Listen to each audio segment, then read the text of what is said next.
So here I've got the iPhone 7 and we have some long screw damage here. We found here on one of the data lines that goes to the CPU for touch. When I test it with my multimeter here, we get an open line instead of a reading. And it goes straight to these two pads right here, where I put this jumper wire here just to act as a filter for now.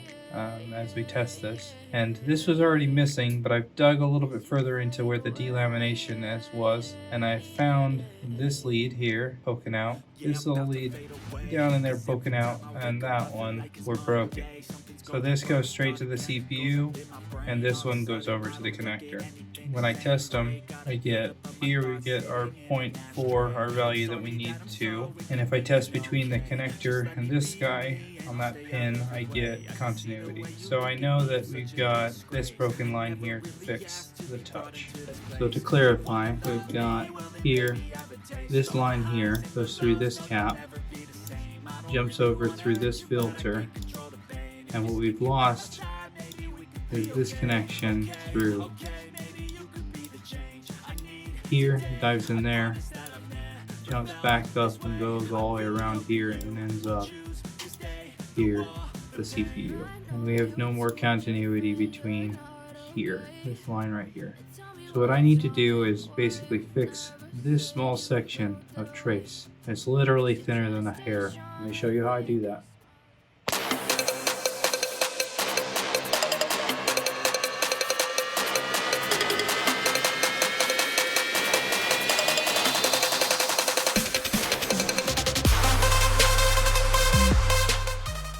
So what we're going to do first is add a little bit of flux. Now these traces are so small that I cannot touch them with anything, otherwise they're going to just disintegrate. So what I need to do is find two little solder balls that I can place onto there to tin the pads.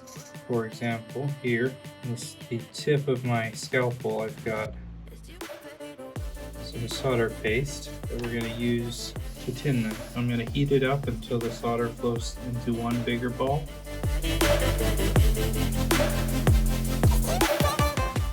I've got a solder ball that I can use. So here now I've got this solder ball that I'm going to try to position if I can get it to let go. And I've got another couple little solder balls here that I'm going to try to get right there on the other one. And now the trick is to get them to flow on and stick down to those traces.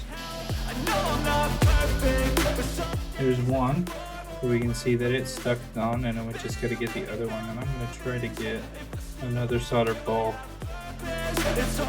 there. So now we have one solder ball on that trace and one solder ball on that trace. Now we need to combine the two. And if you can see that right there, that little piece of wire on my finger, that's how big this jumper is here compared to a quarter. Teeny tiny, really tiny.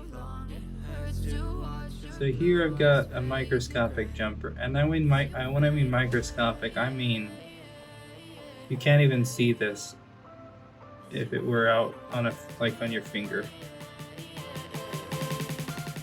And I'm able to get it to touch both sides perfectly without grounding out. So now what I need to do is line it up so that it's making contact with both. And now I'm going to come in with my hot air, put a little bit of flux down there.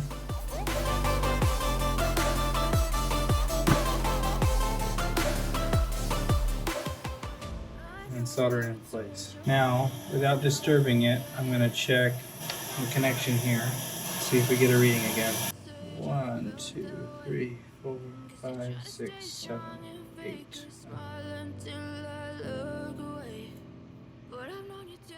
Still says open line.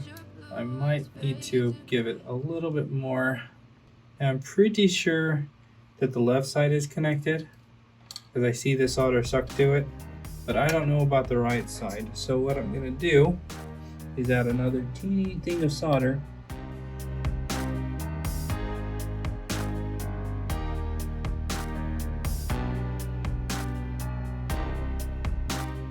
That's plenty big, so hopefully we can get that to suck onto it.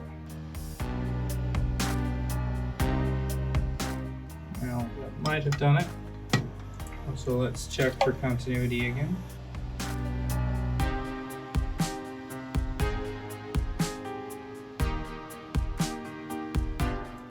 All right, so now when I test ground to pin 8 here, we actually get 0.4 like we're supposed to. So we've got this teeny microscopic jumper, and I mean that is tiny. That's now completing the line. Now I can replace this with an actual filter. So let's do that now.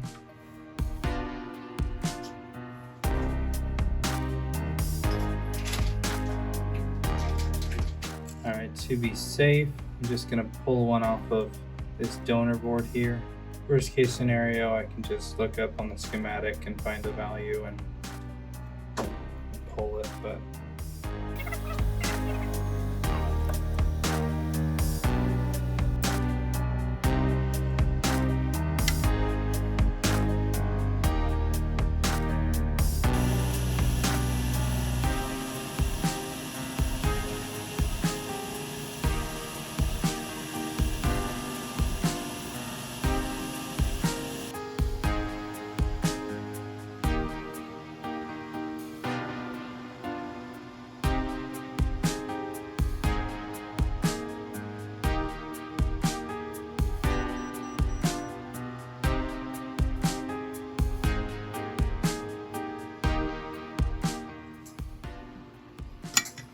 all right. Let's test one more time just to make sure we're still good. Yep, 0.4. We're good. So let's drip some isopropyl alcohol in there. There's no way I'm taking a brush to this because that would just be dumb. I can knock it off easily. So I'm just going to use air and isopropyl alcohol to clean up the flux as best I can. I'm going to take a little bit of UV mask and we'll cure it with UV light.